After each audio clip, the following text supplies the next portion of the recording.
दोस्तों आज हम बात करेंगे यहाँ पे गुलाम वंश की। जैसे कि आपको पता है कि हमने भारत के 3 भागों को इस टाइप से बताए हैं कि प्राचीन भारत को किस टाइप से पढ़ाया है और आधुनिक भारत को किस टाइप से बता रखा है और मध्य भारत की सारी जानकारियां मैं आपको स्टेप बाय स्टेप क्लियर करते हुए लेके चल रहा हूँ। दोस्तों जैसे कि आपको पता है कि कल का जो हमारा टॉपिक था कि आधुनिक भारत की मैंने कुछ यहाँ पे रूपरेखाएं आपको बताई थी, लेकिन आज हम मध्य भारत की कुछ रूपरेखाएं आपको बताएंगे ताकि हम स्टेप बाय स्टेप पूरी आधुनिक भारत, मध्य भारत और प्राचीन भारत पूरी रूप से क्लियर करते हुए लेके चले। तो दोस्तों मैं चंद्र कुमार, स्वागत है आपका आपके अपने यूट्यूब चैनल लर्निंग इंडिया में। तो दोस्तों आज हमारा जो टॉपिक है वो है गुलाम वंश। सबसे पहले ध्यान दीजिएगा कि मध्य भारत में मैंने अगर बात की थी तो मध्य भारत की शुरुआत हमारे सबसे पहले मोहम्मद बिन कासिम ने की थी, जो 1206 में भारत पर जिसने आक्रमण किया था। उसके बाद भारत पर आक्रमण करने के बाद उसके बाद मोहम्मद गजनी आता है और मोहम्मद गजनी भी लगभग 1001 से लेकर 1027 के बीच में भारत पर क्या करता है, आक्रमण करता है। उसके बाद मैंने आपको गौरी की पूरी जानकारियां बताई थी और उसके बाद हम जो पढ़ लेते दिल्ली सल्तनत, और दिल्ली सल्तनत में 5 वंशों की मैंने पूरी आपको जानकारियां बताई थी कि किस टाइप से आपको पढ़ना है और उसकी कुछ विशेष ट्रिक भी मैंने आपको यहाँ पे क्लियर कराए थे। अगर आपने वो वीडियो नहीं देखा है तो दोस्तों डिस्क्रिप्शन बॉक्स में जाइएगा, वहां पे मैंने आपको पूरा लिंक दिया हुआ है, आप उसको देख लीजिएगा ताकि आपको ये वीडियो भी पूरी रूप से समझ में आए। जैसे कि मैंने यहाँ पे गुलाम वंश दिखाया दोस्तों, गुलाम वंश को दास वंश भी कहा जाता था। ध्यान दीजिएगा, गुलाम वंश को दास वंश भी कहा जाता था। अब ये दास हुआ क्या करता था दोस्तों, पहले मैं इसके बारे में क्लियर कराता हूं। जैसे कि 1206 में गुलाम वंश की शुरुआत होती है और गुलाम वंश के जो संस्थापक थे वो कौन थे, आपके कुतुबुद्दीन ऐबक। दोस्तों ध्यान दीजिएगा, कुतुबुद्दीन ऐबक हमारे गुलाम वंश के संस्थापक थे और इन्होंने ही गुलाम यानी कि वंश की क्या रखी, यहाँ पे एक नींव रखी थी दोस्तों, जैसे कि मैंने यहाँ पे लिख रखा है। उसके बाद मैंने आपको बताया कि गुलाम वंश यानी कि गुलाम मतलब होता था दोस्तों दास। इसका रीजन क्या था, जैसे कि मैंने आपको बताया कि जो गौरी थी, जो गौरी था, उस गौरी ने कुतुबुद्दीन ऐबक को अपना दास बनाया था और भारत के जितने भी महान सम्राट थे जैसे पृथ्वीराज चौहान या उनके ससुर जी जयचंद की मैं बात करूं तो उनको हराने का जो मेन गौरी के पास हथियार था तो वो था दोस्तों कुतुबुद्दीन ऐबक। और कुतुबुद्दीन ऐबक ने काफी सपोर्ट किया था, जिसके बाद गौरी ने जब भारत छोड़ा तो उसके सारे साम्राज्य को उसने किसको सौंप दिया था, कुतुबुद्दीन ऐबक को दोस्तों। और कुतुबुद्दीन ऐबक ने 1206 में एक दास के नाम से यानी कि गुलाम के नाम से एक वंश स्टार्ट किया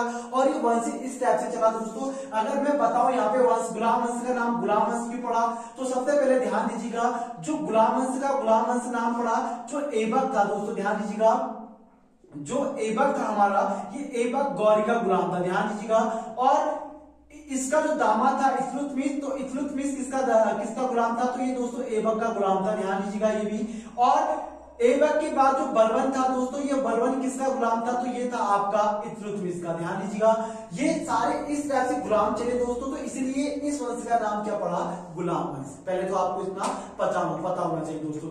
1206 में सबसे पहले ध्यान दीजिएगा, 1206 में गुलाम वंश की शुरुआत हो जाती है और गुलाम वंश की जो नींव रखते हैं वो कौन रखते हैं दोस्तों, कुतुबुद्दीन ऐबक।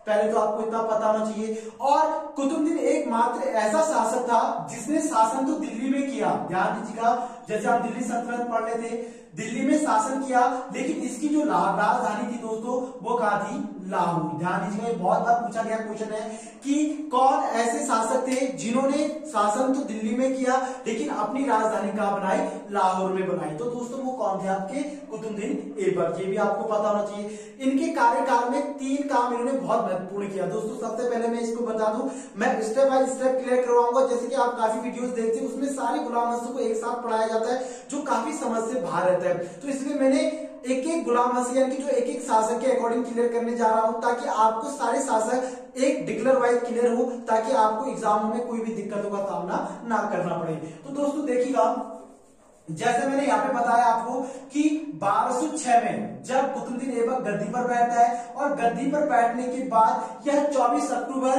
1206 को यानी कि 24 अक्टूबर 1206 को यह अपना एक राज्याभिषेक करता है। और जब ये राज्याभिषेक करता है तो दोस्तों ये सबसे पहले एक नाम की उपाधि लेता है जिसका नाम होता है लाख बख्श। ध्यान दीजिएगा, ये बहुत बार पूछा गया है, लाख बख्श किसे कहा जाता है। लाख बख्श किसे कहा जाता है? तो दोस्तों ध्यान दीजिएगा कि लाख बख्श किसे कहा जाता है, तो ये कहा जाता था कुतुबुद्दीन ऐबक को। अब ये लाख बख्श का मतलब होता क्या है?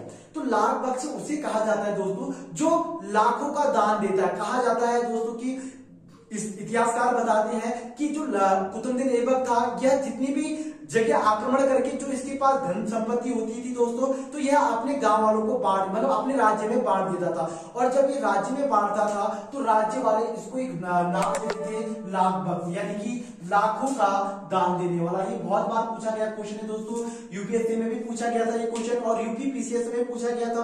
काफी स्टेट के पीसीएस में पूछा जाता क्वेश्चन है कि लाख बख्श किसे कहा जाता था? तो लाख बख्श दोस्तों किसे कहा जाता था? कुतुबुद्दीन ऐबक को, क्योंकि यह लाखों का क्या देता था? दान देता था दोस्तों। पहला पॉइंट आपको क्लियर होना चाहिए।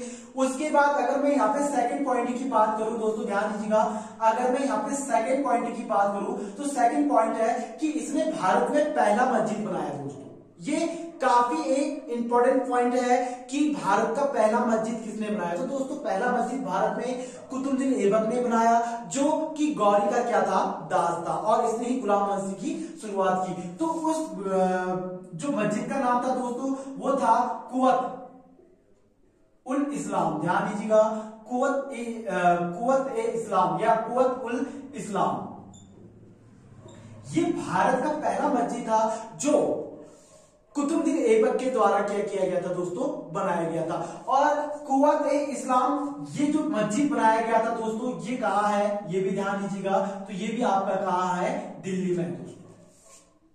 उसके बाद दूसरा जो इसने पॉइंट बनाया दोस्तों, 2.5 दिन का झोपड़ा। ये बहुत बार पूछा गया क्वेश्चन है कि 2.5 दिन का झोपड़ा किस शासक के द्वारा बनाया गया? तो दोस्तों 2.5 दिन का झोपड़ा ये अजमेर में है, ये ध्यान दीजिएगा, यह अजमेर में है दोस्तों। और अजमेर में 2.5 दिन का झोपड़ा किसने बनाया था? तो दोस्तों ये भी हमारे कुतुबुद्दीन ऐबक ने बनाया था दोस्तों। तो यह एक कोई घर नहीं है दोस्तों, यह कोई झोपड़ा नहीं है, यह एक मस्जिद का नाम था। तो ध्यान दीजिएगा, इनके शासनकाल में 2 मस्जिद बने, एक बना कुव्वत इस्लाम और दूसरा बना 2.5 दिन का झोपड़ा। और यह बनके तैयार हुआ किसके उसमें? तो ये बना दोस्तों कुतुबुद्दीन ऐबक के उसमें। और उसके बाद इन्होंने एक काम सबसे बड़ा किया, जो बनाया इन्होंने कुतुब मीनार। ध्यान दीजिएगा, कुतुब मीनार आपने देखा होगा। कुतुब मीनार का निर्माण भी किसने किया था? तो ये किया था दोस्तों कुतुबुद्दीन ऐबक ने। हालांकि इनके निर्माण करने के बाद, यानी कि जब इन्होंने इसकी नींव रखी और जब फर्स्ट मंजिला बना दोस्तों, आपको पता होगा कि जो कुतुब मीनार है वह 5 मंजिला है, और यह 1 मंजिला बनाने के बाद इसकी अचानक क्या हो जाती है? डेथ हो जाती है दोस्तों। तो इसके बारे में मैं आपको जानकारी देना चाहता हूं। सबसे पहले ध्यान दीजिएगा, इन्होंने 3 पॉइंट क्लियर करना है। कुव्वत इस्लाम कुतुबुद्दीन ऐबक ने बनाया, 2.5 दिन का झोपड़ा कुतुबुद्दीन ऐबक ने बनाया, और कुतुब मीनार का जो निर्माण किया था वह भी किसने किया था? कुतुबुद्दीन ऐबक ने किया था दोस्तों। और सबसे पहले जो इनको उपाधि दी जाती थी लाख बख्श के नाम से। तो लाख बख्श इनको क्यों कहा जाता था? क्योंकि यह लाखों का दान देते थे। तो इस टाइप से पॉइंट बनेगा, और यही पॉइंट आप लोगों के लिए बहुत ज्यादा क्या रहेगा दोस्तों? इंपॉर्टेंट रहेगा, ताकि आप इस टाइप से इसको क्या कर सको? पढ़ सको। अब देखिएगा दोस्तों, अब मेन पॉइंट क्या है इसमें? सबसे पहले कि जब यह 1210 में एक गेम खेलते हैं जिसको कहते हैं चौगान। दोस्तों ध्यान दीजिएगा, चौगान खेलते समय घोड़े से गिर के इनकी मृत्यु हो जाती है दोस्तों। यह आपको पता होना चाहिए कि चौगान खेलते समय इनकी घोड़े से गिरने के बाद इनकी डेथ हो जाती है, और 1210 में यह क्या हो जाते हैं दोस्तों? मर जाते हैं, यानी कि इनकी डेथ हो जाती है। तो ये एक क्वेश्चन है कि कुतुबुद्दीन ऐबक गद्दी पर कब बैठा? 1206 पर बैठा, और इनकी मृत्यु कब हो जाती है? तो ये हो जाती है आपकी 1210 में। और 1210 में कैसे मृत्यु होती है? तो दोस्तों मैंने आपको बताया कि 1210 में यह चौगान खेलते समय घोड़े से गिरने के बाद इनकी क्या हो जाती है? मृत्यु हो जाती है। अब यहाँ पे क्वेश्चन ये आता है कि कुतुबुद्दीन ऐबक को कहां दफनाया गया था। दोस्तों ध्यान दीजिएगा, जैसे कि आपको पता होगा इस्लामिक धर्म में सबसे पहले आपको पता होना चाहिए कि इस्लामिक धर्म में जैसे दफनाया जाता है, हिंदू धर्म में जैसे जलाया जाता है दोस्तों, तो वैसे इस्लाम धर्म में इनको दफनाया गया था लाहौर में। दोस्तों ध्यान दीजिएगा कि लाहौर में कुतुबुद्दीन ऐबक को दफनाया गया था और इन्होंने शासन कहां किया था, तो दोस्तों दिल्ली में किया था और इनको दफनाया गया था लाहौर में दफनाया गया था। और इनके एक पुत्र थे दोस्तों जिनका नाम था आराम शाह।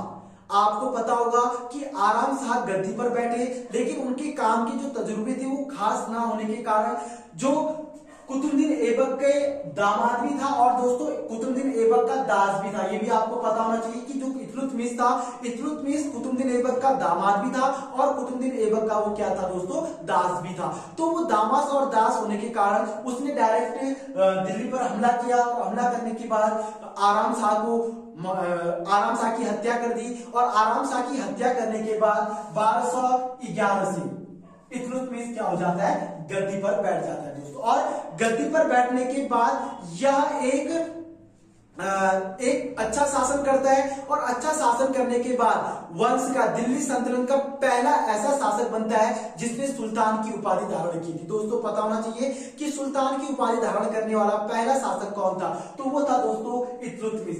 अब देखिएगा इल्तुतमिश की मैं कुछ जानकारी आपको नेक्स्ट वीडियोस में दूंगा, लेकिन इससे पहले मैं आपको कुछ बारीकियां यहाँ पे बताना चाहता हूँ जो आप लोगों के लिए बहुत ही ज्यादा इंपॉर्टेंट रहेगा। जैसे कि मैंने बताया कि कुतुबुद्दीन ऐबक का एकमात्र पुत्र था जिसका नाम आराम शाह था और वो ज्यादा 6 से 8 महीने उसने शासन किया और उसके बाद उसके दामाद यानी कि ऐबक के दामाद ने यानी कि उनकी दास ने उनकी क्या कर दी, हत्या कर दी दोस्तों। तो आराम शाह, कभी क्वेश्चन ये भी बनता है कि इल्तुतमिश और कुतुबुद्दीन ऐबक के बीच में जो एक शासक बैठा वह कौन था, तो दोस्तों वो था आराम शाह और वो आराम से आके आराम से उसकी क्या हो गई, डेथ हो गई दोस्तों, या उसकी हत्या कर दी गई। उसके बाद फिर इल्तुतमिश का शासन चलता है और इल्तुतमिश के बाद उनकी पुत्री यानी कि रजिया सुल्तान भारत की पहली मुस्लिम महिला शासिका जिसने भारत पर शासन किया। तो दोस्तों उसकी मैं कुछ जानकारियां आपको नेक्स्ट वीडियोस में बताऊंगा ताकि हम गुलाम वंश के स्टेप बाय स्टेप यहाँ पे क्लियर कर सके और जो मेन पॉइंट्स हैं वो मैं आपको यहाँ पे क्लियर करके बताते हुए लेके जा सकूं दोस्तों। अब देखिएगा कुतुबुद्दीन ऐबक ने सुल्तान की उपाधि धारण नहीं की थी दोस्तों, इसका रीजन भी पूछा जाता है। जैसे कि मैंने बताया कि इल्तुतमिश ने सुल्तान की उपाधि धारण की और कुतुबुद्दीन ऐबक ने सुल्तान की उपाधि धारण नहीं की। इसका रीजन बताया जाता है कि उनकी अचानक डेथ होने के कारण उनके पास उतना समय नहीं मिला कि वो सुल्तान की उपाधि क्या करे, धारण करे दोस्तों। इसकी बहुत सारी बातें थी जो इसके बाद मैं आपको नेक्स्ट वीडियोस में क्लियर कराऊंगा। अगर आपको दोस्तों गुलाम वंश में कुतुबुद्दीन ऐबक का ये टॉपिक बढ़िया लगा हो तो दोस्तों जल्द से चैनल को सब्सक्राइब और लाइक करना बिल्कुल भी ना भूलिएगा। जय हिंद।